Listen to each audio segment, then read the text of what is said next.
Welcome back, everybody. It's the next episode of the Fearless Business Podcast. I'm your host, Robin Waite, the Fearless Business Coach. I've got an amazing guest today, bit of a surprise guest, actually. So I reached out on Clubhouse and Jennifer very kindly put her hand up to jump on as a guest today to mainly talk about Clubhouse, which is fantastic. Before we actually get started, so Jennifer is an award-winning public speaker, international #1 best-selling author in 6 countries, inspirational change leader, CEO of Obsession Salon and founder of the Successful Salon Club. I'm so grateful for you jumping on the show today. Jennifer, welcome. Talk to me about your business then. So you've been in business for similar sort of amount of time to me, I think. I started up my first business around about sort of, to give you context, about the year 2000, and then my first serious business about 2004. But did I read you've been sort of 16 years as a salon owner? Yes, yeah. So 2004 salon was birthed, and yeah, I've been in business ever since. I've loved it. It's been a roller coaster, I'm not going to lie. I'd been in business 10 years and then I nearly lost it because I didn't know how to run a business. I just knew how to be the technician inside the business and do the actual work. And I just had the most biggest epiphany at that very moment that I was about to lose the business. And I've never looked back since. So it's been a phenomenal journey, but it has done this. I'd like to hear about the epiphany in a moment, but so you obviously grew that business as well through the last financial sort of crisis back in 2007, 2008. How did you find that? Yeah, it was fine, actually. I think one of the things that I really learned from that financial crisis was the negative talk in the team that I was allowing myself to get sucked into.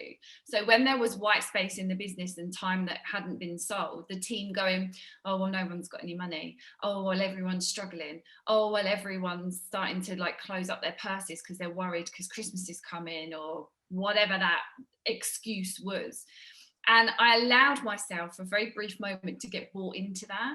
And I was like, no one's got any money, and we're not performing as a business because nobody's got any money, and everyone's holding back, and that's why we're not growing. And then I suddenly kind of thought, no, actually, that's not right. There are plenty of people still with money. What are we doing? Grow the business. Don't put the brakes on just because the world is like, we can't afford to do that. So we just grew that business and just ran with it and took the business to the next level, which I'm very, very grateful for. One of the things which I noticed was that it's that belief that all people haven't got any money, whereas actually all that happened during that first, any recession is that the levers of supply and demand shift ever so slightly. So there's ever so slightly less demand. And one of the things which we did was dramatically increase our prices. Yeah. Everybody else was like competing, driving the prices down. It's a race to the bottom. And we actually 5x. So we used to do web design and hosting and things like that. So we 5x'd our prices. Lo and behold, we were there was about 25 local agencies in our local town pre that initial financial crisis. By the end of it, there was only 5, and we were one of them that were left, and because you've got to make those sort of brave decisions, haven't you, to kind of weather the storm. When you kind of realized that you were kind of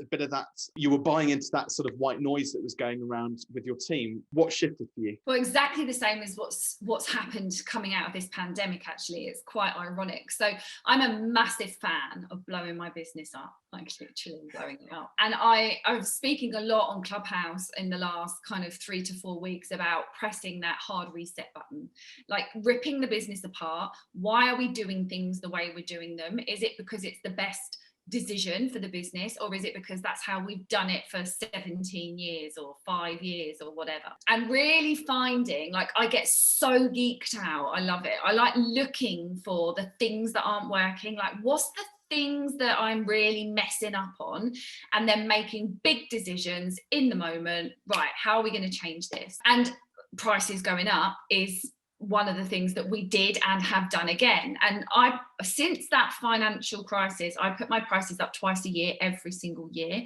I make no apologies for that. Everything else goes up. So why wouldn't our prices go up?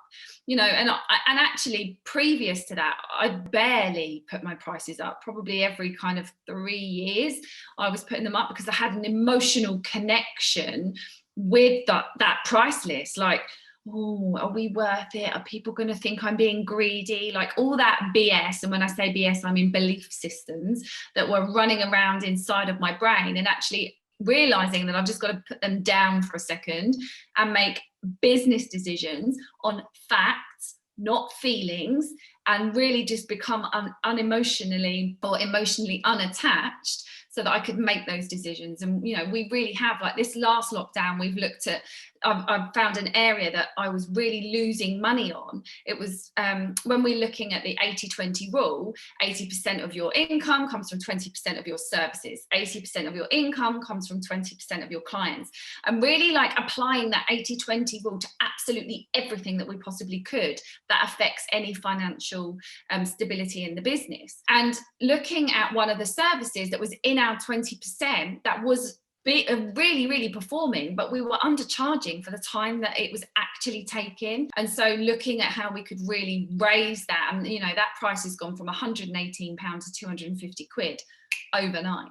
But it's put such a spin on the business that the business is outperforming itself again. And I think you just got to get fanatical at looking for the things that aren't working. I think as well, like people underestimate how powerful pricing can be. And, you know, we're not just talking about turnover and profit here, but we actually recommend that like twice a year. I'd almost challenge you on that. Is that even enough in terms of like raising your prices? We normally recommend sort of 4 to 6 week cycles on price increments. And actually Fearless Business, we put our prices up 7 times last year. Wow. You know, because we all of a sudden we had just a ton more demand for what we were doing as a coaching practice. So it just made sense to keep on testing the pricing till you reach that happy equilibrium, and hey presto, it works. I think that's very different with a service-based business and a coaching company. I think you are correct, because the coaching company, like I wouldn't even like to hazard a guess. So my coaching program would have been like £1,100 and it went up to 2.5k. So we do that in the coaching company. With the service-based business, like we're the most expensive salon. We're more expensive than half of London salons. We're in little old Ramsgate, but we give amazing service, and it's all about the experience. So people get that and they pay that. But I think if we were to put that up more than twice a year, I mean, the cheapest you can get a haircut in the business now is £71.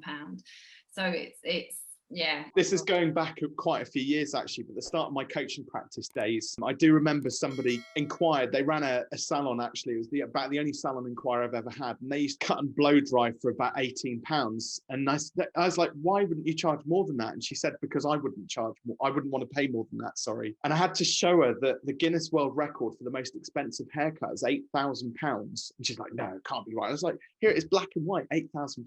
So it's like massive bandwidth. And I think you need to set the prices, what works for your business economically to make it kind of stack up.